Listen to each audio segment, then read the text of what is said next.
Salam semua para tetua, jumpa lagi bersama Mimin di channel Alurmu. Semoga para pendengar Alurmu selalu senantiasa dinaungi kebahagiaan, kesehatan, serta rezeki yang cukup. Oke, Mimin langsung lanjut ceritanya.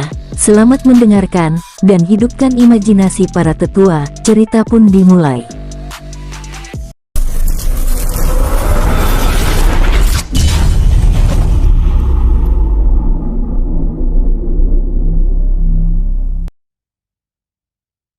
Setelah cukup jauh melangkahkan kaki, King Ruo tiba di pusat kota, dan menghentikan langkahnya saat melihat sebuah bangunan yang sangat indah yang didatangi oleh banyak orang. "Saudara, itu tempat apa?" tanya King Ruo pada pemuda yang ada di sampingnya sambil menunjuk bangunan yang dikunjungi oleh banyak orang. "Wah, saudara, berarti Anda orang baru. Saudara, itu adalah rumah lelang terbesar di pulau ini. Sebentar lagi rumah lelang akan melakukan pelelangan sumber daya langka." "Terima kasih saudara," ucap King Ruo lalu ikut melangkahkan kakinya bersama orang tersebut lalu memasuki rumah lelang. Biaya tiket masuk hanya 100 kristal jiwa untuk kursi biasa dan 1000 kristal jiwa untuk kamar khusus, ucap penjaga pintu. "Saya beli tiket biasa," ucap King Ruo lalu masuk dan duduk di kursi biasa. Semakin lama tempat itu semakin ramai, sehingga kursi yang tadinya kosong kini mulai dijejali oleh banyak orang. Setelah cukup lama akhirnya pemandu acara menunjukkan diri di panggung lelang. Gadis cantik dengan pakaian seksi berwarna merah menebarkan senyum terbaiknya pada semua orang. "Tuan-tuan dan nyonya sekalian, selamat datang di rumah lelang Nanren Abadi. Perkenalkan, aku Jingmi. Aku akan memandu acara lelang ini," ucapnya. "Baiklah, sebelum acara lelang dimulai, aku akan memberikan sedikit gambaran tentang benda yang kami lelang pada hari ini." Tiba-tiba semua orang di dalam ruangan itu terdiam. "Tuan-tuan dan nyonya sekalian, kali ini kami akan membuat 3 sesi. Lelang pertama akan ada 7 item yang akan kami tawarkan. Sesi kedua, ada 5 item, dan sesi ketiga ada 3 item. Semua barang yang kami tawarkan merupakan sumber daya tingkat tinggi, terutama sesi ketiga ada 1 item yang sangat berharga." Semua orang yang datang di tempat itu merasa sangat senang dan penasaran dengan benda yang akan ditawarkan oleh pihak rumah lelang tersebut. "Baiklah, tanpa menunda waktu lagi, sesi pertama akan kami buka, yaitu akan ada 7 item yang akan kami tawarkan. Untuk penawarannya sesuai dengan aturan lelang, yaitu penawar dapat menaikkan harga untuk bersaing sesama penawar lainnya, dan aku juga mengingatkan pada kita semua untuk tidak membuat keributan ataupun perkelahian karena kita akan sama-sama dirugikan." Acara lelang pun dimulai, satu persatu item lelang ditawarkan, hingga sesi pertama pun berakhir. Dari semua barang yang ditawarkan pada sesi pertama, satu pun tidak ada yang menarik perhatian King Ruo. "Baiklah, sesi kedua akan kami lanjutkan. Kali ini yang kami tawarkan merupakan sumber daya tingkat tinggi, dan aturan lelangnya juga tetap sama. Siapa yang menawarkan harga tertinggi maka dialah yang mendapatkannya," ucap Jingmi sambil tersenyum. Satu persatu item yang ditawarkan terjual dengan harga yang fantastis. Walaupun demikian, sumber daya langka dan berharga itu tidak satupun menarik perhatian King Ruo. "Baiklah, ini adalah item terakhir di sesi kedua, yaitu sebuah suling giok berwarna hijau. Sebuah benda seni yang juga merupakan senjata tingkat spiritual. Lelang ini kami tawarkan dengan harga 2.500 kristal jiwa." Penawaran dimulai. 2.600, 2.700, 3.000, 3.500. Harga yang ditawarkan semakin tinggi, sehingga membuat para penonton yang ada di tempat itu semakin bersemangat. 10.000 kristal jiwa. Tiba-tiba sebuah suara menyeletuk di kursi biasa menawarkan barang tersebut. Semua orang mengarahkan pandangan pada King Ruo. Siapa tetua yang menawarkan harga tertinggi tersebut? Orang-orang membatin. Tidak hanya itu, ternyata Mukang dan Fei Ying yang juga berada di dalam ruangan itu terkejut. "Saudara Fei Ying, apakah dia King Ruo?" tanya Mukang. "Aku rasa tidak, lihat saja, dia memiliki tingkat kultivasi Sedangkan King Ruo tidak menampilkan kultivasinya, jawab Fei Ying sambil memperhatikan King Ruo dari sudut ruangan. 11.000, 12.000. Penawaran terus berlanjut karena setiap orang ingin memiliki benda tersebut. 25.000, ucap King Ruo kembali lagi menaikkan harga. Semua orang tiba-tiba terdiam dan mereka mengarahkan pandangan padanya. Tuan, apakah Anda tidak gila menawar harga begitu tinggi untuk benda yang tidak berharga itu? Ucap seorang pemuda yang duduk di samping King Ruo. Junior, aku tertarik dengan benda itu, ucap King Ruo. Hanya karena tertarik, Tuan mengeluarkan biaya yang begitu banyak. Pemuda itu hanya menggeleng-gelengkan kepalanya. King Ruo hanya tersenyum kecil, sepertinya pemuda ini belum pernah ke kota terdekat yang berada di perbatasan wilayah barat menuju jantung benua. Seandainya dia pernah ke sana, maka harga yang ditawarkan sebelumnya merupakan harga yang sangat rendah untuk barang yang kualitas tinggi ini. Setelah penawaran harga yang diajukan oleh King Ruo, tampak semua orang terdiam. 25.000 pertama, 25.000 kedua, 25.000 ketiga. Karena tidak ada lagi yang mengajukan penawaran, maka suling giok hijau dimenangkan oleh tetua yang duduk di kursi nomor 80. Untuk para pemenang lelang, barangnya dapat diambil setelah acaranya selesai, ucap Jingmi mengingatkan. Baik, ini adalah sesi terakhir dalam pelelangan hari ini. Sesuai dengan janji kami sebelumnya akan ada 3 item langka yang akan kami tawarkan. Item pertama, benda ini disebut sebagai bola kristal kenangan, yaitu sebuah artefak yang dapat digunakan untuk melihat kenangan orang lain. Caranya sangat mudah, kita tinggal meletakkan setetes darah orang yang ingin kita lihat, maka semua yang dilakukannya dapat kita ketahui. Harga pertama kami tawarkan 250.000 kristal jiwa. King Ruo merasa sangat tertarik dengan benda itu lalu mengajukan penawaran pertamanya. 1 juta kristal jiwa. Sekali lagi semua orang yang berada di dalam ruangan itu terkejut dan menatapnya dengan lekat. Mereka merasa ragu dengan penawaran yang telah diajukan. Bagaimana mungkin orang tua ini begitu kaya? Orang-orang membatin. Menurut mereka, harga yang telah diajukan oleh King Ruo merupakan harga yang sangat fantastis dan di luar logika, karena item yang dibeli tersebut fungsinya terbatas, tidak untuk meningkatkan kekuatan, tidak digunakan untuk senjata dan hanya digunakan untuk mengetahui kenangan orang lain. Itu adalah anggapan mereka, tetapi tidak dengan King Ruo yang merasa barang itu merupakan sesuatu yang sangat diperlukannya. Cukup lama ruangan itu terdiam, karena tidak ada yang mengajukan penawaran, sehingga dengan mutlak item lelang itu dimenangkan oleh King Ruo. Pihak lelang tidak menyangka bahwa benda yang menurut mereka tidak terlalu berfungsi itu ditawar dengan harga yang sangat fantastis.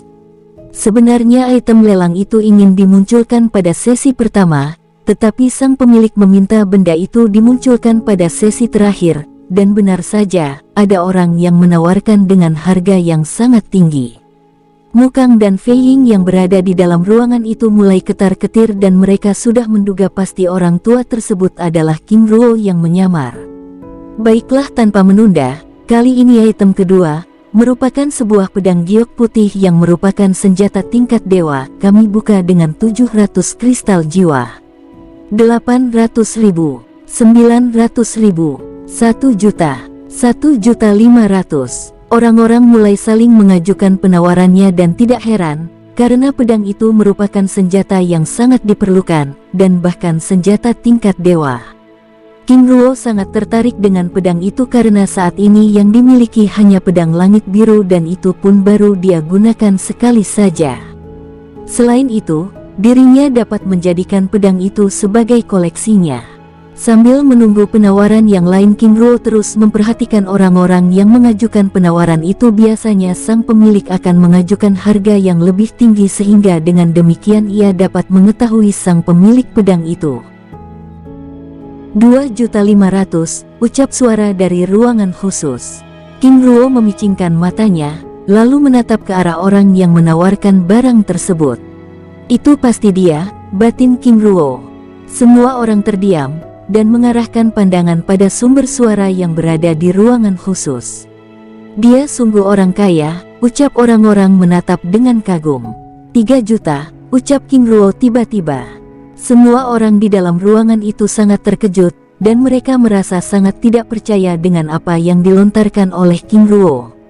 Tindakan itu menarik perhatian banyak orang, karena penawaran itu dilakukan oleh pengunjung yang duduk di kursi biasa.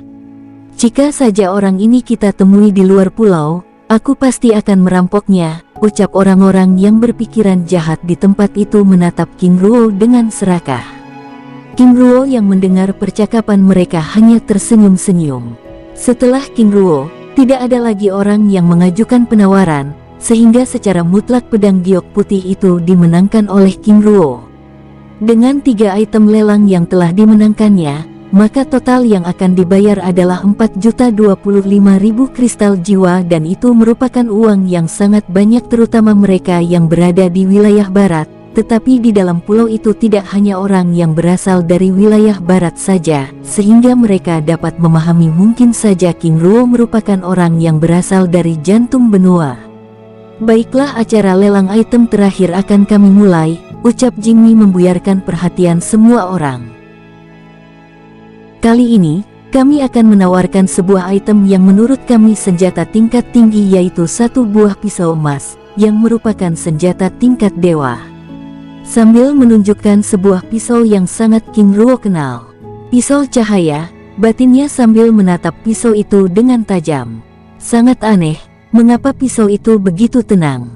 Gumamnya dalam hati. Walaupun King Ruo tertarik, tetapi dia tidak ingin memilikinya, karena dirinya sudah memiliki benda tersebut bahkan hingga 7 buah. King Ruo hanya memperhatikan orang-orang yang terus menawarkan harga barang tersebut, sambil mengedarkan pandangannya pada semua orang. Pandangannya tertuju pada 2 pemuda yang menatapnya dengan wajah ketakutan, tetapi King Ruo pura-pura tidak memperhatikannya. Sepertinya dia bukan King Ruo, karena dia tidak mengenal kita, ucap Fei Ying merasa lega. Item terakhir itu pun akhirnya terjual dengan harga 3.500.000 kristal jiwa pada seorang pemuda yang berada di ruangan khusus. Ternyata ada juga orang yang sangat kaya di tempat ini, ucap King Ruo sambil mengarahkan pandangannya pada seorang pemuda yang berada di ruangan khusus itu. Baiklah, acara lelang ini berakhir, tetapi ada acara tambahan, yaitu setiap pengunjung boleh melelang barang yang dimilikinya. King Ruo tersenyum, karena ini adalah momen yang ditunggu olehnya. Dengan segera dirinya melompat ke atas panggung, sehingga membuat semua orang terdiam. Para pengunjung itu menatapnya dengan penasaran. Benda apa yang akan dilelangnya? Ucap mereka saling berbisik-bisik. King Ruo mengedarkan pandangannya menatap semua orang dengan ramah. Saudara-saudara, izinkan aku melelang 1 buah item sumber daya tingkat tinggi, ucapnya sambil mengeluarkan sebuah kotak yang berisi 2 buah apel emas abadi. Aku tidak perlu lagi menjelaskan manfaat dari buah ini, tetapi saudara semuanya pasti dapat menilainya. Ini adalah buah apel emas abadi yang sangat langka. Dengan segera para kultivator tingkat tinggi yang berada di ruangan itu berdiri. Sebelum King Ruo menyebutkan harganya, mereka sudah menawar dengan harga yang sangat tinggi. 3 juta. 3.500.000, 4 juta, ucap yang lain menimpal dengan keras. Para pengunjung yang berasal dari wilayah barat sangat terkejut, mereka tidak pernah menyangka bahwa akan ada orang yang menawarkan buah itu dengan harga yang sangat tinggi, dan bahkan menurut mereka uang yang dikeluarkan untuk 2 buah apel emas abadi itu dapat mereka gunakan untuk hidup selama bertahun-tahun. Pemuda yang sebelumnya duduk di samping King Ruo menatap King Ruo dengan heran dan terkejut. Dia tidak pernah menyangka bahwa tetua yang dia kritisi sebelumnya merupakan seorang yang memiliki sumber daya yang sangat langka. Itu dia, ucap Mukang dan Fei Ying terkejut sambil keluar dari ruangan tersebut dengan tergesa-gesa. Mereka sangat yakin bahwa tetua tersebut adalah King Ruo. Banyak orang merasa heran dengan tindakan tersebut. Mengapa seorang pendekar tingkat kaisar memiliki sumber daya langka dan bahkan menjualnya, lalu mengapa tidak dia digunakan untuk dirinya sendiri? Mereka seperti bertanya-tanya, tetapi bagi para kultivator tingkat tinggi, mereka sudah yakin bahwa tetua tersebut merupakan seorang pendekar tingkat tinggi atau mungkin tingkat dewa. Sebenarnya King Ruo memahami kesalahannya tersebut, tetapi karena dirinya sudah terlanjur berada di dalam ruangan, lagi pula, dia juga tidak ingin mengeluarkan kristal jiwa dalam jumlah yang banyak. Mengapa tidak dia menjual 2 buah apel abadi untuk membayar item yang dibelinya? Harga yang ditawarkan oleh para pembeli semakin tinggi, bahkan saat ini sudah mencapai 6 juta kristal jiwa, sehingga benar-benar membuat orang di dalam ruangan itu terkejut. Ini adalah lelang paling mengejutkan yang pernah terjadi di pulau kota Nanren, ucap para pengunjung menyaksikan acara tersebut dengan ternganga. King Ruo tersenyum. Ternyata orang-orang dari jantung benua juga banyak di tempat ini, batinnya, karena dia yakin bahwa mereka yang menawar harga tertinggi itu bukanlah orang-orang yang berasal dari barat. Dan itu berarti orang-orang dari jantung benua dan sekitarnya telah mengetahui tempat ini sebagai tempat pelarian yang sangat efektif.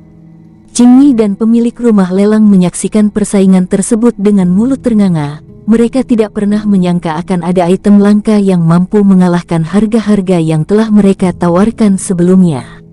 Tidak heran tetua itu sebelumnya menawar harga item yang dilelang dengan begitu santai. Ternyata dia memiliki benda yang dapat menghasilkan uang yang banyak dengan mudah, ucap Jingmi.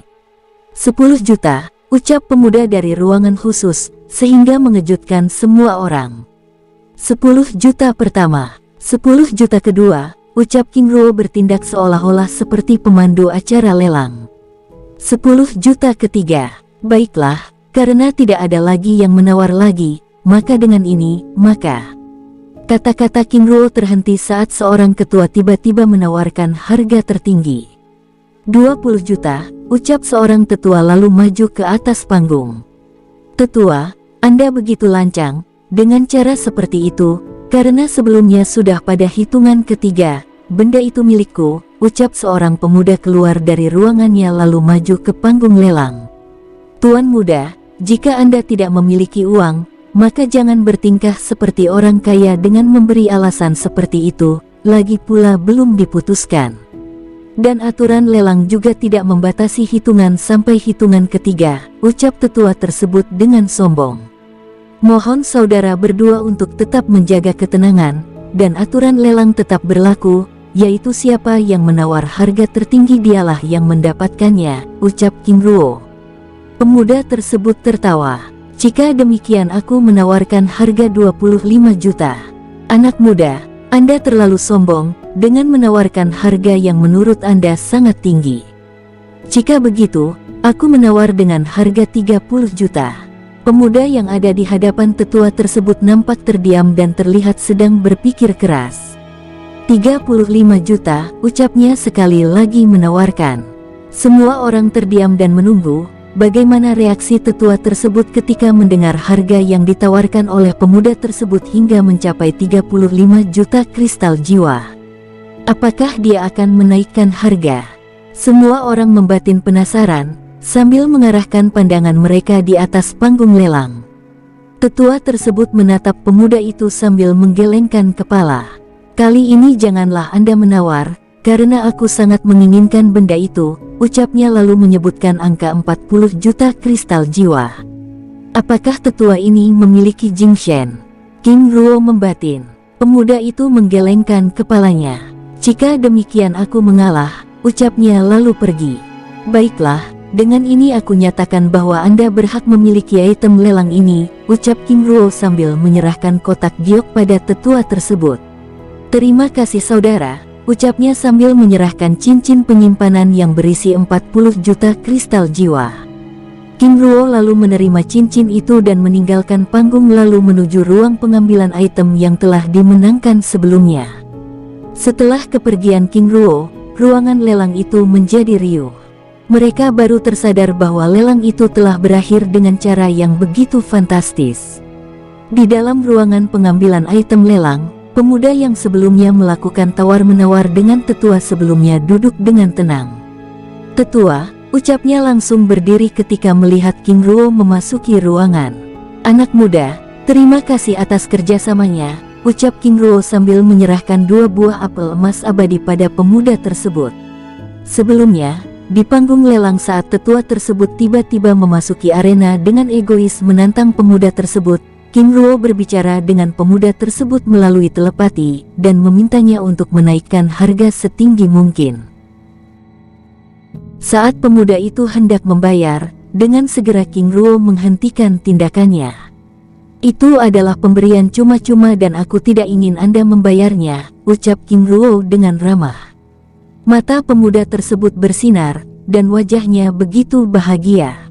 Tetua, terima kasih, ucapnya sambil menangkupkan tangan dengan hormat. Baiklah, junior boleh pergi, tapi ingat, jangan sampai memberitahu siapapun, ucap King Ruo mengingatkan. Pemuda itu lalu meninggalkan ruangan tersebut dengan sangat gembira, dan berjanji bahwa dia akan menjaga kerahasiaan kerjasama mereka berdua. Setelah pemuda itu pergi, King Ruo mengarahkan pandangannya pada Jingmi dan pemilik rumah lelang yang menatapnya dengan hormat, lalu meminta item yang telah dimenangkan dalam lelang sebelumnya, sambil menyerahkan cincin penyimpanan yang berisi 4.025.000 kristal jiwa. Ini tuan, ucapnya sambil menyerahkan suling giok hijau, satu bola kristal kenangan, dan satu pedang giok putih. Tampak kedua orang itu ingin bicara, tapi mereka mengurungkan niatnya. Tuan, nyonya aku undur diri, ucapnya sambil memberikan kedua orang tersebut masing-masing 2 buah apel emas abadi. Tuan, ini, King Ruo tersenyum. Ini adalah kenang-kenangan dariku, ucapnya sambil menangkupkan tangannya dengan hormat. Terima kasih tuan, ucap kedua orang itu kegirangan sambil menangkupkan tangannya dengan hormat. King Ruo lalu menganggukkan kepalanya lalu pergi. Sebelum keluar dari rumah lelang, King Ruo kembali mengubah tampilannya wajahnya dengan wajah tawanan lainnya untuk menghindari orang-orang yang akan menargetkan dirinya. Benar saja, saat King Ruo keluar dari rumah lelang, banyak orang yang duduk di pintu gerbang rumah lelang yang terlihat seperti menunggunya keluar. Saudara sekalian, apa yang Anda lakukan di tempat ini? Tanya King Ruo berpura-pura. Oh saudara, kami saat ini sedang menunggu tetua yang menjual buah abadi sebelumnya, ucap salah satu tetua yang ada di tempat itu. Oh, apakah para tetua tidak melihatnya? Karena yang bersangkutan telah keluar beberapa waktu yang lalu, ucap King Ruo sambil menunjukkan wajah heran. Apa? Mereka yang berada di depan pintu gerbang itu terkejut. Saudara, bagaimana mungkin? Kami dari tadi tidak pernah meninggalkan tempat ini. Apakah saudara tidak tahu bahwa yang bersangkutan adalah kultivator tingkat tinggi? Selain itu mana mungkin dia mau menunjukkan dirinya begitu saja? Mereka saling berpandang-pandangan. Saudara benar, apalagi saat ini dia adalah gudang uang, mana mungkin dia akan menunjukkan diri dengan bebas. Jika demikian, mari kita cari dia, ucap seorang pada yang lain lalu meninggalkan tempat itu.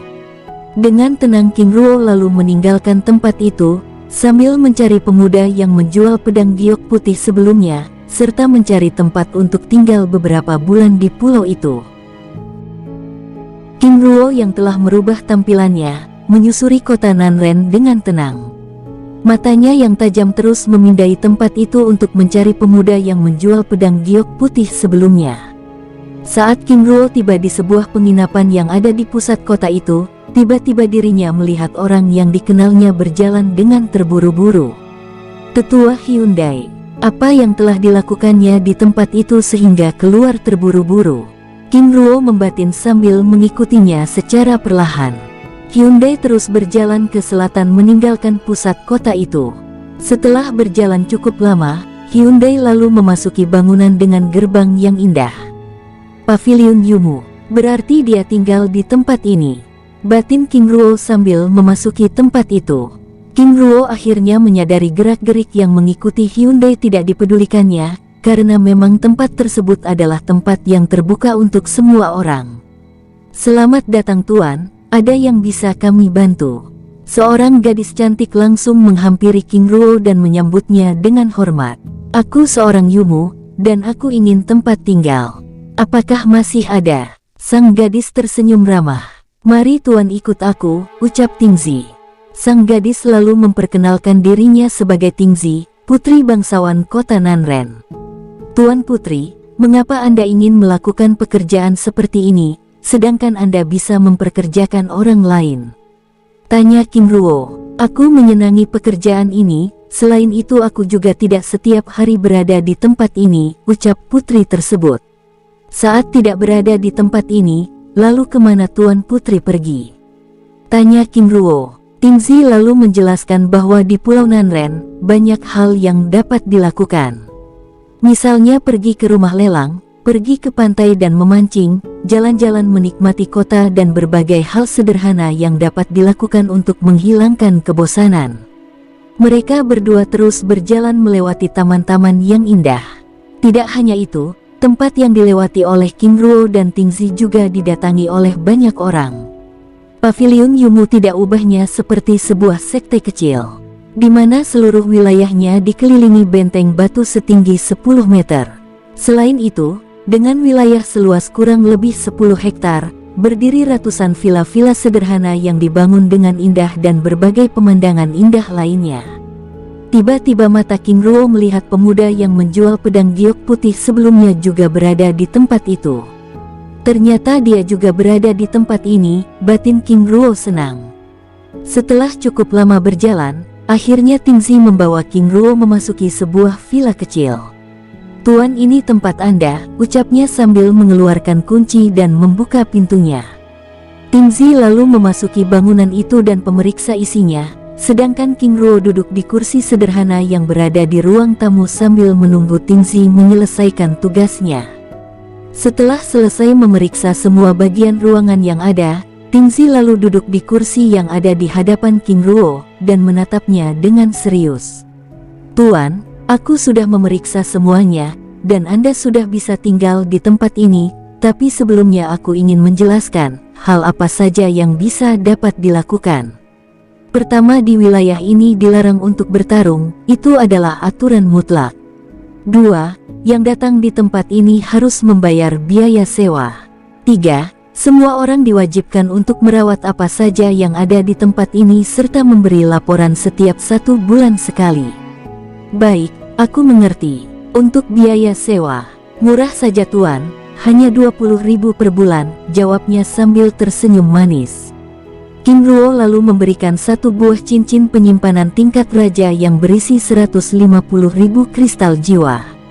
Tuan, ini, aku akan tinggal di tempat ini selama 5 bulan, biaya yang aku bayar 100 kristal jiwa, sedangkan 50.000-nya adalah tips yang kuberikan padamu, karena telah menemaniku hari ini, ucap King Ruo. Tuan, Anda terlalu melebih-lebihkan, kami di tempat ini dilarang keras untuk menerima tips, dan aturannya seperti itu, ucap gadis itu sambil mengambil 100.000 kristal jiwa dan menyisakan 50.000 kristal jiwa di dalam cincin penyimpanan dan memberikannya pada King Ruo. King Ruo terdiam beberapa saat lalu menatap gadis cantik itu dengan lekat. Tuan Putri, maaf jika tindakanku menyinggung perasaan Anda, tetapi aku tidak dapat menerima kembali apa yang telah kuberikan. Mohon Putri menerimanya. Tingzi menatap King Ruo dengan ragu. Tuan, jika demikian aku akan menerimanya, tapi lain kali jangan diulangi, karena aku merasa tidak enak, ucapnya ramah. King Ruo tertawa senang. Tuan Putri, terima kasih pengertiannya. Tuan Putri, apakah Anda tidak takut berduaan dengan seorang pria tua sepertiku di tempat seperti ini? Tingzi tertawa renyah. Tuan muda, Anda mungkin dapat menipu orang lain, tetapi tidak dengan diriku. Aku tahu dan dapat melihat wajah asli di balik wajah tua yang Anda tunjukkan padaku. Lagi pula, aku tidak memperdulikan hal itu. Apakah Anda tidak ingat aturan ruang dan waktu di tempat ini? Petir langit siap menghukum siapa saja yang melakukan keributan. King Ruo sangat terkejut. Tuan Putri, bagaimana Anda dapat mengetahui? Tingzi tersenyum ramah. Tuan muda, aku dapat melihat wajah Anda yang begitu tampan. Jujur saja aku mengakui hal itu, tetapi sebelumnya aku ingin mengetahui alasan Anda datang ke Pulau Nanren. King Ruo hanya bisa tersenyum kecut sambil mengubah tampilan wajahnya ke bentuk yang asli, karena percuma saja dia melakukan penyamaran, karena gadis cantik yang ada di hadapannya itu dapat melihatnya. Tuan Putri, sebelumnya aku sedang melakukan penyelidikan pada 2 pemuda yang menyebabkan kekacauan di tempatku, dan mengikuti mereka hingga tiba di tempat ini. Jujur saja ini adalah kali pertama aku tiba di Pulau Nanren. Tingzi mengangguk-anggukkan kepalanya. Baiklah, aku mengerti. Tuan muda tidak perlu menceritakan hal lainnya, karena aku tahu Anda jujur. Aku sebagai keturunan pendiri Pulau Kota Nanren, tentu saja kami memiliki bakat istimewa, yaitu salah satunya kami memiliki mata emas, ucap putri tersebut. Apa? Ucap King Ruo terkejut. Benar Tuan, Kota Nanren didirikan oleh 7 leluhur, dan masing-masing kami keturunannya memiliki kemampuan itu. Tujuannya supaya kami dapat mengawasi pulau ini dan menjaganya. Jika kalian memiliki mata emas, itu berarti ke-7 leluhur itu adalah orang-orang dari klan dewa. Apakah kalian berasal dari daratan ilahi? Tanya King Ruo. Tingzi terkejut, wajah cantiknya terlihat mengkerut dan menatap King Ruo dengan penuh selidik. King Ruo tersenyum. Tuan Putri, apakah ada yang salah denganku? Ucap King Ruo. Apakah Anda juga berasal dari daratan ilahi? Tanya sang putri. King Ruo tersenyum kecil lalu menunjukkan cakram emas berukuran piring kecil yang berdengung lembut. Sen Go Shiling. Ucap Tingzi terkejut lalu segera turun dari kursinya dan berlutut di hadapan King Ruo. Tuan Putri, apa yang Anda lakukan? Berdirilah. Ucap King Ruo. Tuan muda, maafkan kelancangan hamba sebelumnya, ucapnya sambil terus berlutut. King Ruo lalu berdiri dan meraih tubuhnya untuk bangun. Tuan Putri, Anda tidak perlu melakukan hal seperti itu, dan aku juga ingin tahu alasan mengapa Anda berlutut di hadapanku. Tanya King Ruo. Tuan muda, kita mungkin sama-sama berasal dari daratan ilahi, tetapi derajatku lebih rendah dari Anda, bahkan sangat rendah, jawab putri itu. King Ruo tersenyum kecut, dirinya tidak pernah menyangka bahwa kota Nanren didirikan oleh orang-orang dari daratan ilahi. Tuan Putri, kita sama-sama orang buangan, dan aku tidak pernah mementingkan derajat atau kedudukan, bahkan aku sangat membenci hal itu, ucap King Ruo. Tingzi menatap King Ruo dengan cara yang berbeda.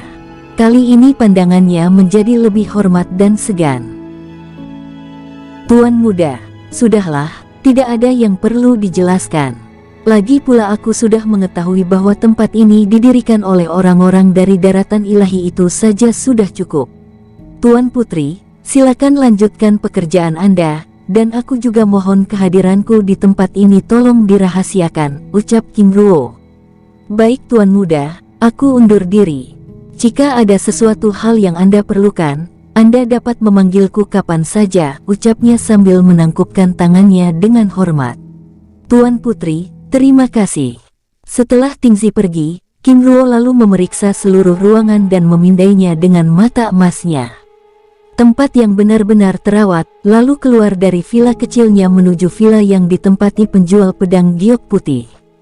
Dan Mimin geser ceritanya. Di villa bambu emas, seorang wanita cantik mengawasi sang murid yang sedang berlatih bersama putranya. Tampak sesekali wajah itu berubah muram.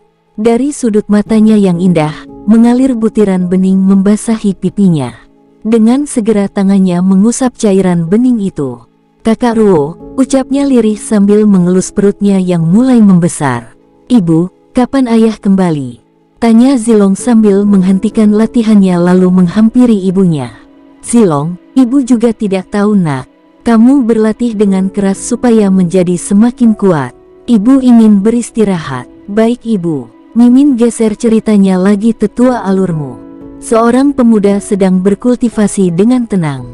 Tiba-tiba, ketukan kecil terdengar di depan pintu vilanya, sehingga membuat pemuda itu terlihat gusar. Hais, mengganggu saja. Sambil menuju pintu dan membukanya dengan malas. Tuan muda, maaf mengganggu kultivasi Anda. Bolehkah kita berbicara sebentar? Pemuda tersebut menatap tamunya yang penuh selidik. Masuklah, ucapnya dengan sedikit ketus. Di dalam ruangan. Tetua, silahkan duduk. King Ruo lalu duduk dengan tenang, tanpa memperdulikan wajah ketus itu.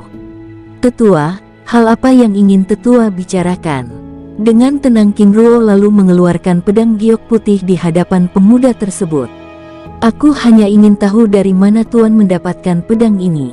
Pemuda tersebut begitu terkejut. Dirinya tidak pernah menyangka bahwa tetua yang ada di hadapannya merupakan orang yang membeli pedang yang dilelangnya.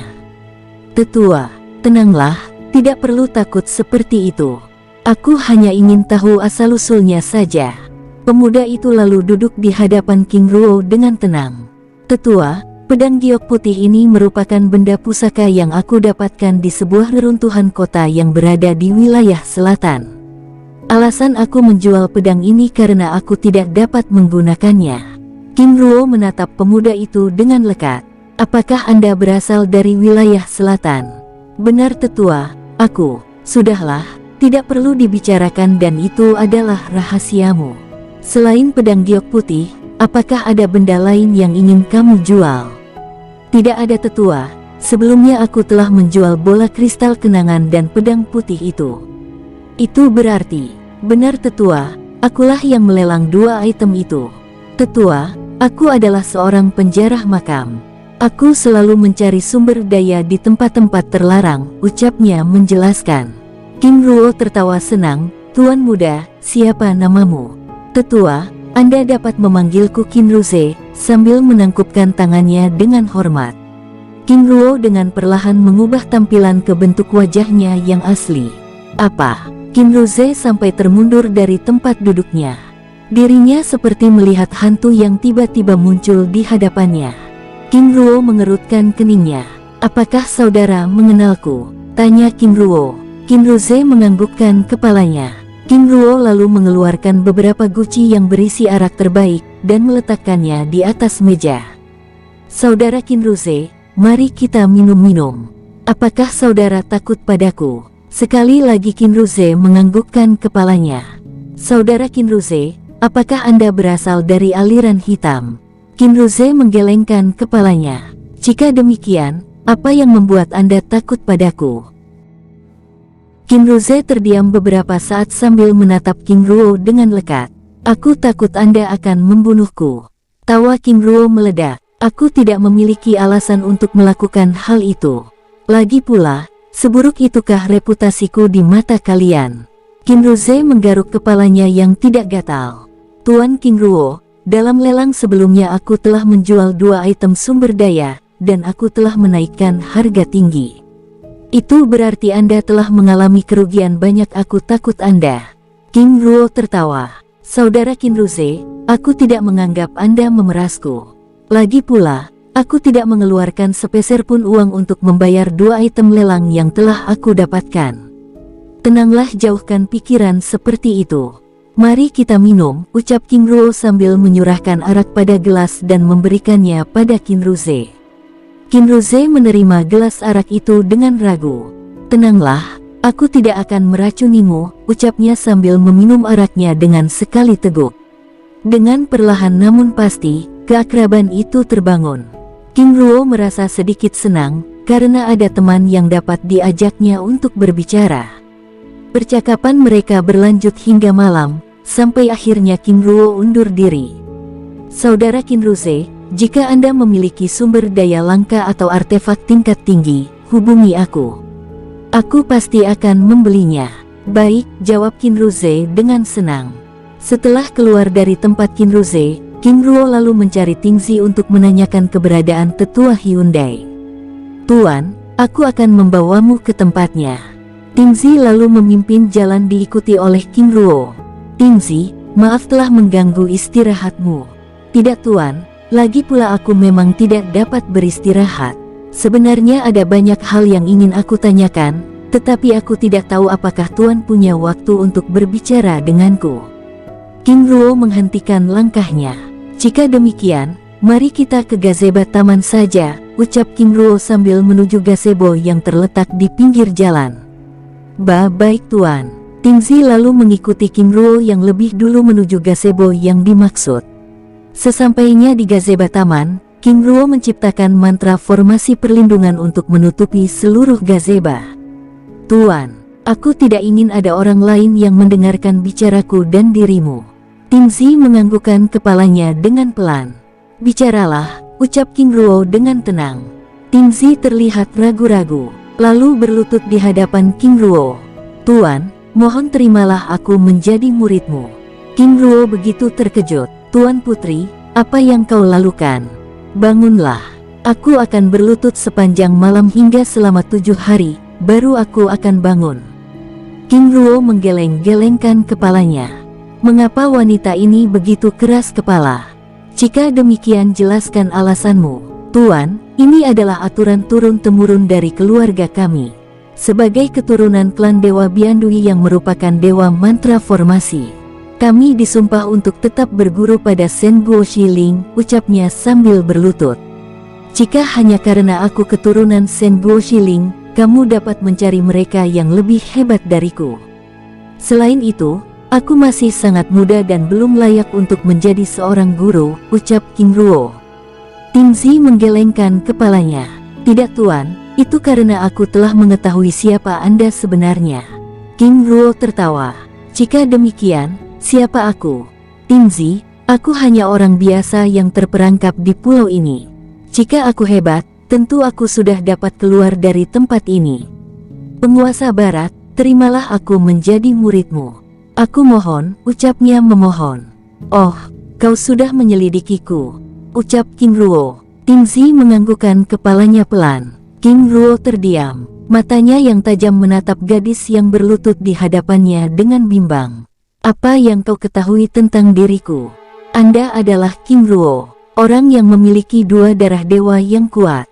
Selain itu aku juga sudah tahu bahwa Anda juga telah memiliki istri dan putra.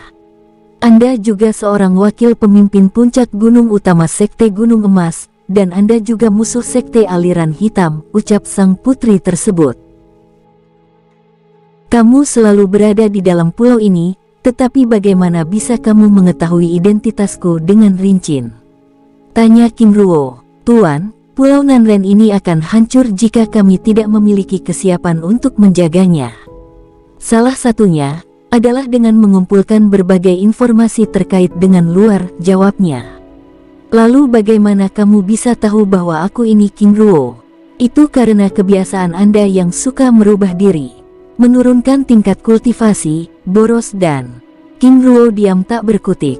Semua yang diucapkan oleh Tingzi benar adanya. Bangunlah. Aku merasa orang yang paling buruk, yang membiarkan seorang gadis berlutut di hadapanku, ucap King Ruo. Aku tidak akan bangun sampai Anda menerimaku menjadi murid. Hais. Jika kau menjadi muridku, apa yang akan kau lakukan padaku? Aku akan mengikuti, mendengar kata-kata Anda, serta melayani Anda dengan seluruh kekuatanku sepanjang hidupku. King Ruo terdiam. Dia tidak akan pernah bisa membujuk gadis itu. Berikan aku darahmu, sambil menyodorkan sebuah botol giok kecil. Dengan segera Tingzi meraih botol giok itu dan mengiris telapak tangannya. Dengan segera darah segar yang keluar itu lalu diteteskan ke dalam botol. Sudah cukup, ucap King Ruo lalu menembakkan setetes darahnya pada telapak tangan Tingzi yang terluka. Serap, ucap King Ruo. Tingzi lalu menyerap darah yang ditembakkan padanya dengan perlahan. Tampak tubuhnya mulai bergetar hebat saat kekuatan darah itu mulai merasuki tubuhnya. Setelah cukup lama, dengan perlahan tubuh itu lalu kembali tenang. Bahkan tangannya yang terluka sebelumnya juga telah sembuh. Murid memberi hormat pada guru, ucapnya sambil bersujud sebanyak 3 kali. Bangunlah, ucap King Ruo. Baik guru, sambil memberikan botol giok yang telah berisi darahnya. King Ruo menatap gadis yang ada di hadapannya itu. Tampak keceriaan di wajahnya. Kembalilah untuk beristirahat, besok temui aku. Baik guru, ucapnya senang sambil menangkupkan tangannya dengan hormat. Setelah Tingzi pergi, King Ruo lalu kembali ke tempatnya untuk beristirahat dengan tenang. Pagi yang cerah menyinari kota Nanren. King Ruo yang sedang berkultivasi dikejutkan dengan kedatangan Tingzi. Sebelumnya dia memang meminta Tingzi untuk datang, tetapi dia tidak mengira jika Tingzi datang terlalu pagi. Guru, aku datang, ucapnya. Masuklah, balas King Ruo. Gadis cantik itu menatap gurunya dengan takjub. Guru, apa yang sedang guru lakukan? Aku sedang berkultivasi. Tingzi begitu terkejut saat melihat hamparan jutaan kristal jiwa. Guru, seberapa banyak kebutuhan kristal jiwa yang guru perlukan? Sangat banyak, jawab King Ruo santai. Tingzi bahkan sampai menelan ludahnya. Dia akhirnya menyadari tindakan King Ruo yang memberi tips padanya, bahkan setengah dari biaya sewa villa yang ditempatinya, ternyata untuk kebutuhan kultivasinya, dia bahkan memerlukan jutaan kristal jiwa. Apa yang kamu bingungkan? Masuklah. Baik guru. Tingzi memasuki ruangan masih dalam keadaan takjub, lalu duduk di kursi dan menatap King Ruo yang duduk bersila dengan tenang. Tingzi, berapa umurmu sekarang? 16 tahun guru. Di usia 16 tahun tetapi sudah menjadi kultivator tingkat pertapa. Itu menunjukkan darah Dewa Biandui benar-benar kuat. King Ruo membatin. Tingzi, kamu adalah murid pertamaku. Aku ingin kamu berlatih dengan fokus. 5 bulan di tempat ini adalah waktu yang sangat singkat. Aku mungkin tidak dapat mengajarimu dengan banyak hal. Tingzi, apabila aku tiba-tiba pergi, cari aku di Sekte Gunung Emas. Terimalah, sambil memberikan cincin penyimpanan tingkat dewa dan sebuah lencana giok berwarna hijau. Terima kasih guru, ucap Tingzi menerima kedua benda itu dengan hormat. Matanya yang indah menatap lencana giok berwarna hijau dengan gambar gunung emas yang dilingkari naga ungu dengan lekat. Itu adalah lencana khusus. Selain sebagai muridku, kamu juga merupakan murid Sekte Gunung Emas. Lencana itu hanya pernah aku berikan pada 2 orang saja, satu pada pemimpin klan Jin, Jincha dan kamu. Tingzi menatap King Ruo dengan senang. Terima kasih guru. Saat dirinya memindai isi cincin yang diberikan oleh King Ruo, tangannya bergetar. Guru, ini, kamu itu muridku. Suatu kewajibanku agar kamu menjadi kuat. Baik guru, aku akan menjadi sekuat guru, agar tidak membuat malu wajah guru, balasnya. Bagus, tapi apakah kamu ingat kata-kataku? Ucap King Ruo. Murid mendengar guru, balas Tingzi. Baik, dalam waktu beberapa bukan ini, aku akan melakukan latihan tertutup. Hubungi aku jika ada hal yang sangat penting. Setelah mengucap hormat, Tingzi lalu keluar dari ruangan itu dan membiarkan King Ruo berlatih.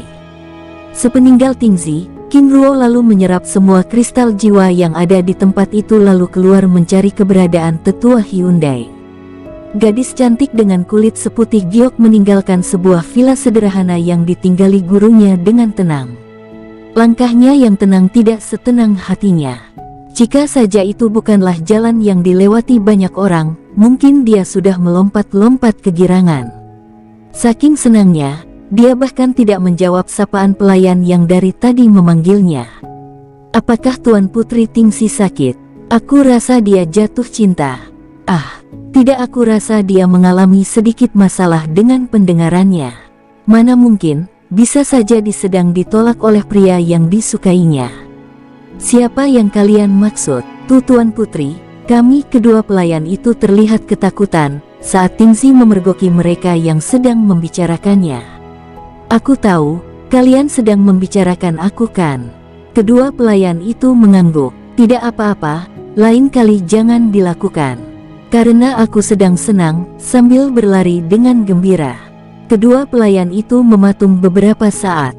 Mereka tidak pernah menyangka Tuan Putri mereka yang biasanya bersikap tenang dan anggun bisa bertingkah seperti itu.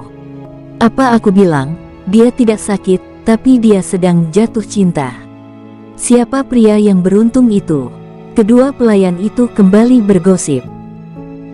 Tingzi memasuki kamarnya dengan terburu-buru lalu segera menguncinya. Guru terima kasih, ucapnya lalu melompat-lompat senang. Dirinya merasa orang yang paling beruntung, karena menjadi murid pertama King Ruo. Selain itu, dengan sumber daya yang diberikan King Ruo, dirinya yakin dapat menjadi sekuat gurunya itu. Tingzi lalu mengambil sikap duduk dengan tenang. Matanya terpaku dengan puluhan kitab tingkat tinggi dan jutaan kristal jiwa serta ribuan buah abadi yang ada di dalam cincin penyimpanannya. Apa yang harus aku lakukan? Tingzi tampak bingung. Tiba-tiba dia ingat yang dilakukan oleh King Ruo sebelumnya. Baik, langkah pertama adalah memperbaiki pondasi kultivasi, setelah itu naik tingkat, lalu belajar kitab-kitab ini. Dan Mimin geser ceritanya. King Ruo tiba di sebuah villa sederhana, sama seperti villa yang ditempatinya. Tuan, bisa kita bicara? King Ruo yang telah mengubah diri menjadi Mingkong dengan tenang berdiri di depan pintu villa itu.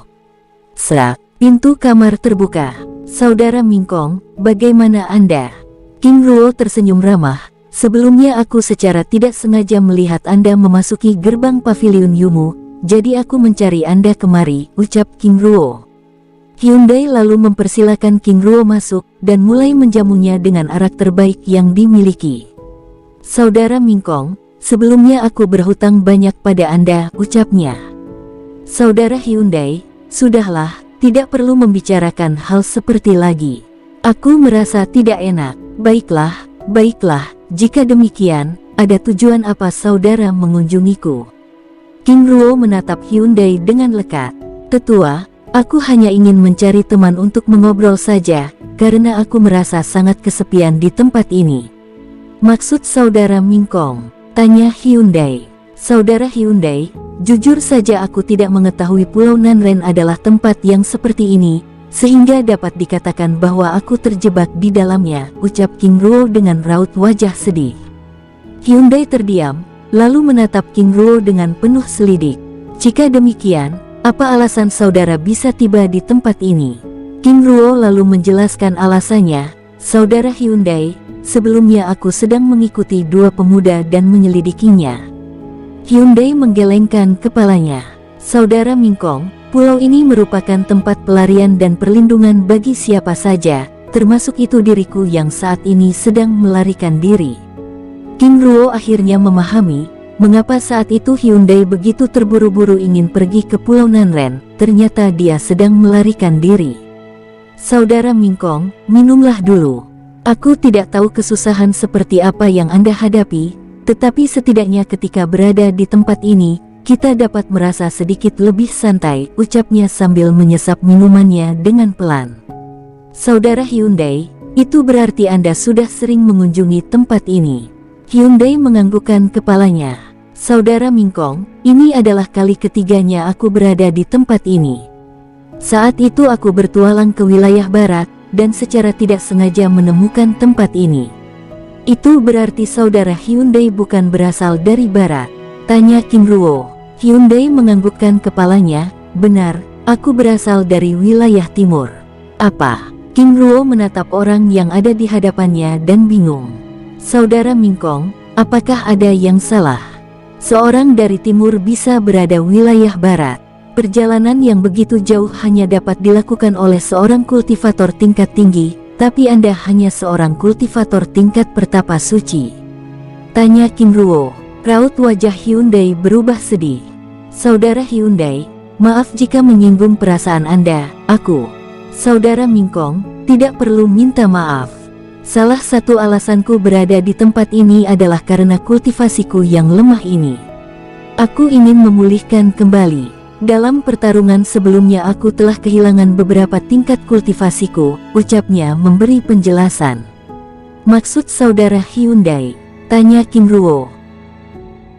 Hyundai lalu menceritakan alasan kenapa dia berada di pulau itu, karena dia melarikan diri dari kejaran orang-orang klannya yang ingin membunuhnya. Sebelumnya terjadi pertempuran hebat sehingga dia kehilangan tingkat kultivasi dari seorang kultivator tingkat dewa bumi menjadi pertapa suci. King Ruo menggelengkan kepalanya, dia sungguh tidak dapat memahaminya, karena sesama anggota klan saling membunuh. Saudara Mingkong, aku tahu Anda belum pernah pergi ke wilayah timur, oleh karena itu, aku akan menceritakan sedikit mengenai hal-hal yang ada di wilayah timur. Sebenarnya wilayah timur benua teratai biru merupakan wilayah yang paling kuat di benua ini, hanya saja, wilayah itu terlalu kacau. Orang-orang yang ada di sana terlalu disibukkan dengan urusan mereka masing-masing, mulai dari perebutan sumber daya, hingga perebutan wilayah kekuasaan, ucapnya menjelaskan. Jika demikian, mengapa mereka tidak mencari sumber daya di tempat lain? Tanya King Ruo dengan penasaran. Saudara Mingkong, wilayah timur sangat kaya akan sumber daya, sehingga satu pun tidak ada yang ingin keluar dari wilayah itu. Selain itu, wilayah timur hanya dapat dilewati oleh para kultivator Dewa Langit. Lalu bagaimana Anda bisa pergi dari wilayah timur? Tanya King Ruo. Itu karena aku menggunakan benda ini, sambil menunjukkan sebuah kepingan giok berwarna putih yang berbentuk lingkaran. Pada bagian tengah giok itu, terdapat warna biru yang terlihat sebagai inti giok. Saudara, ini adalah cakram poros langit. Hanya mereka yang berasal dari klan kuat yang memilikinya, ucap King Ruo terkejut. King Ruo menatap lempengan giok putih itu dan memperhatikannya. Bentuk dan warnanya sama dengan benda rampasan yang telah aku ambil dari Guang Zhao dan Ming Kongqi, gumamnya dalam hati. Saudara Ming Kong, wilayah timur terbagi ke dalam 5 kekaisaran utama, yaitu Kekaisaran Dong, di wilayah timur merupakan yang paling kuat, Kekaisaran Ouzhu di wilayah barat, Kekaisaran Meng di wilayah utara, Kekaisaran Hanguo di selatan dan Kekaisaran Luan di pusat wilayah. Aku sendiri berasal dari wilayah selatan, ucapnya sambil memberikan lencana giok putih dengan gambar pedang perak. Saudara Ming Kong, aku Jian Hyundai, aku berasal dari klan pedang, ucapnya sambil memperkenalkan diri dengan jujur. Itu berarti Anda seorang kultivator pedang? Tanya King Ruo. Benar, aku merupakan seorang kultivator pedang, jawabnya jujur. Melihat kejujuran tetua Hyundai, King Ruo lalu mengubah tampilan wajah aslinya. Tetua Jian Hyundai, aku King Ruo. Maaf telah menyamar sebelumnya, ucap King Ruo sambil menangkupkan tangannya dengan hormat. Hyundai begitu terkejut. Dia tidak pernah menyangka bahwa orang yang di hadapannya merupakan pemuda yang selalu dibicarakan oleh banyak orang. Penguasa Barat, mohon maaf sebelumnya, ucapnya dengan hormat. Tetua, Anda bisa memanggilku King Ruo saja, ucap King Ruo merendah. Hyundai menggelengkan kepalanya, Anda adalah kultivator hebat, dan itu adalah hal yang tidak berlebihan, ucapnya. Tetua Hyundai, aku merasa tidak enak, karena sebelumnya telah menipu Anda dengan penyamaranku, ucap King Ruo mengalihkan pembicaraan Hyundai yang memujinya sebagai penguasa Barat. Penguasa Barat, itu adalah hal yang wajar, mengingat keberadaan Anda yang pastinya akan menjadi pusat perhatian semua orang. Aku juga sudah mendengar pertempuran Anda melawan orang-orang dari daratan ilahi. Penguasa Barat, Anda sangat luar biasa, bahkan dengan tingkat kultivasi tingkat dewa bumi tingkat menengah, Anda bisa mengimbangi mereka, ucapnya sambil menatap King Ruo dengan hormat dan takjub. Tetua, Anda terlalu memuji. Aku tidaklah sekuat yang Anda pikirkan. Tanpa bantuan saudara-saudaraku, aku juga sudah pasti mati, ucap King Ruo merendah. Hyundai menggelengkan kepalanya. Penguasa Barat, bertempur dengan orang-orang daratan ilahi itu bukanlah lelucon. Saat itu, aku masih berada di ranah dewa tingkat langit, aku secara tidak sengaja bertempur dengan 2 orang dari mereka, aku bahkan hampir terbunuh. Apalagi Anda yang sudah melawan puluhan hingga ratusan dari mereka, ucapnya dengan penuh kekaguman menatap King Ruo. King Ruo terdiam. Itu karena keberuntungan saja. Lalu apa tanggapan tetua dengan terkurungnya aku di tempat ini? Ucap King Ruo sambil tersenyum ramah. Hyundai menggelengkan kepalanya. Anggap saja penguasa Barat menikmati liburan di tempat ini, balas tetua itu sambil tertawa kecut. King Ruo mengeluarkan cincin penyimpanan tingkat raja yang berisi beberapa buah-buahan abadi dan 1 juta kristal jiwa. Aku harap tetua dapat mengembalikan tingkat kultivasi tetua, ucap King Ruo sambil menyerahkan cincin itu. Penguasa Barat, ini, terimalah, ini adalah kenang-kenangan dariku, ucap King Ruo. Hyundai menatap King Ruo dengan tatapan hangat. Terima kasih. Maaf karena aku tidak dapat memberikan sesuatu yang lebih berarti, ucapnya sambil menangkupkan tangannya dengan hormat. Oh ini, ucapnya lalu menyodorkan cakram poros langit pada King Ruo. King Ruo menggelengkan kepalanya dan menolaknya dengan halus. Aku rasa, aku tidak memerlukannya, lagi pula, Anda lebih membutuhkannya daripadaku, ucap King Ruo sambil tersenyum ramah. Penguasa Barat, terima kasih. Aku Jian Hyundai, akan mengingat budi ini. Jika penguasa Barat akan pergi ke wilayah timur, kunjungi klan Jian di Kekaisaran Hanguo di Gunung Pedang, dan gunakan lencana giok yang aku berikan sebelumnya, ucap tetua itu. King Ruo dan Hyundai terus melanjutkan pembicaraannya sampai malam, hingga King Ruo mengakhiri pembicaraannya. "Terima kasih tetua, senang berbicara dengan Anda," ucap King Ruo sambil menangkupkan tangannya dengan hormat lalu kembali ke villa kecilnya. Dan 1 bulan kemudian, berita Putri Tingzi yang telah memiliki banyak kekasih menyebar dengan cepat. Pavilion Yumu yang biasanya tenang kini terlihat mulai panas dengan gosip tersebut, sehingga membuat bangsawan Changhai merasa gerah. "Pelayan, di mana putriku?" "Ada di dalam kamarnya Tuan." Panggil dia menghadap. "Baik Tuan." Dengan segera pelayan itu bergegas pergi. Sesampainya di depan kamar, "Penjaga, bagaimana kabar Tuan Putri?" Kedua penjaga itu menggelengkan kepalanya. "Kami berdua juga tidak tahu. Sudah sebulan ini Tuan Putri tidak keluar dari kamarnya." "Apa?" "Panggil dia." Tuan Besar memintanya untuk menghadap. "Pelayan, ketuk saja pintunya." "Penjaga, kalian saja." Pelayan dan penjaga itu saling menyuruh, karena mereka sama-sama takut. Serak, tiba-tiba pintu kamar terbuka. "Tuan Putri, kami." Ketiga orang yang berada di depan pintu itu ketakutan. "Ada apa?" "Tuan Putri, Tuan Besar meminta Anda untuk menghadap." "Baik, terima kasih pelayan." Sambil meninggalkan ketiga orang yang masih berdiam di sana. "Tok, tok, ayah aku datang. Masuklah." Wajah cantik dengan senyum manis memasuki ruangan. "Ayah, aku rindu ayah," ucapnya manja lalu duduk di samping ayahnya. Tatapan tajam Changhai membuat wajahnya tiba-tiba muram. "Ayah, aku salah apa?" Tiba-tiba air matanya menetes. Changhai merasa sangat bersalah ketika melihat putrinya menangis. Dia tiba-tiba menjadi bingung dan serba salah. "Tingzi, maafkan ayah. Jika aku bersalah, hukum aku ayah. Aku akan menerimanya," ucapnya lalu duduk di lantai dan berlutut. Changhai meraih tubuh mungil itu lalu memeluknya dengan erat.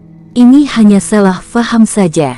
Ayah tidak marah padamu. Duduklah di sisi ayah, karena ada hal yang ingin ayah tanyakan padamu," ucapnya sambil mengusap air mata yang membasahi pipi putrinya. Tingzi tampak enggan, namun setelah dipaksa Changhai, akhirnya dia duduk juga. "Tingzi, selama 1 bulan ini berita tentang hubunganmu dengan banyak pemuda telah menjadi pembicaraan hangat."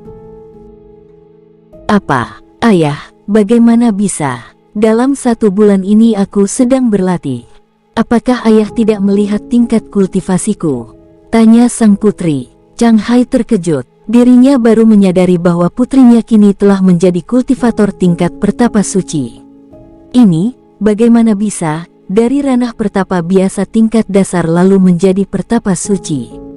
Gumamnya dalam hati. "Ayah, selama 1 bulan ini aku berkultivasi dan berusaha naik tingkat. Mana ada waktu untuk urusan tidak penting yang ayah sebutkan sebelumnya. Bahkan sehari pun aku tidak pernah keluar kamar," ucap sang putri menjelaskan.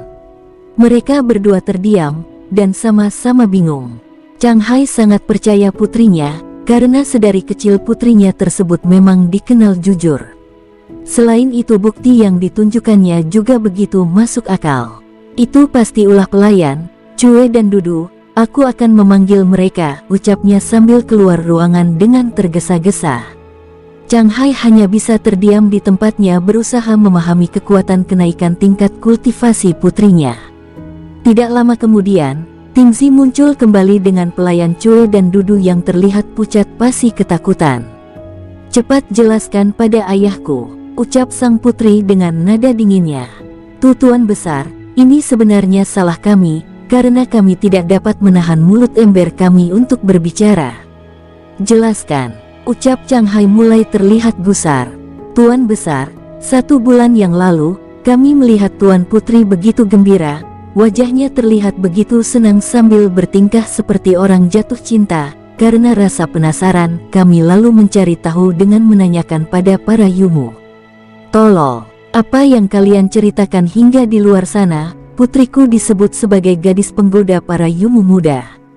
Kalian tahu apa akibatnya? Reputasi pavilion ini menjadi..." "Ah!" teriak Changhai sampai mengebrak meja. Jika tidak ada putrinya, mungkin dia sudah menampar kedua pelayan tersebut. Tingzi lalu menghampiri kedua pelayan itu. Sus, paak, bruaak, bruaak. Tamparannya menerbangkan Chue dan Dudu hingga menghantam meja dan merusaknya. Aku bahkan sudah mengingatkan kalian sebelumnya. Sungguh keterlaluan. Kalian berdua sungguh tidak menghargai tuan kalian, bahkan telah mengabaikan kata-kataku. Apa untungnya kalian yang begitu ingin tahu urusan pribadi orang lain? Ucap sang putri. Chue dan Dudu hanya bisa terdiam dan meringis menahan rasa sakit di tubuh dan wajahnya. Apakah kalian ingin tahu mengapa aku begitu bahagia saat itu? Itu karena aku telah menjadi murid seorang kultivator kuat yang ada di benua teratai biru. Jika saja dia tidak dalam pelatihan tertutup dan mengetahui tindakan kalian yang telah merusak nama baikku, aku rasa dengan reputasinya, dia akan menguliti kalian satu persatu, lalu membakar kalian hidup-hidup di depan banyak orang. Chue dan Dudu bergetar ketakutan. Wajah pucat pasinya menatap Tingzi dengan mengibah. Jika kalian ingin hidup, bertanggung jawablah. Selesaikan masalah ini sebelum dia keluar dari pelatihan tertutupnya. Keluar, ucapnya marah. Dengan segera kedua pelayan itu keluar dengan terbirit-birit. Chang Hai berusaha menenangkan putrinya, karena tidak pernah dia melihat Tingzi semarah itu.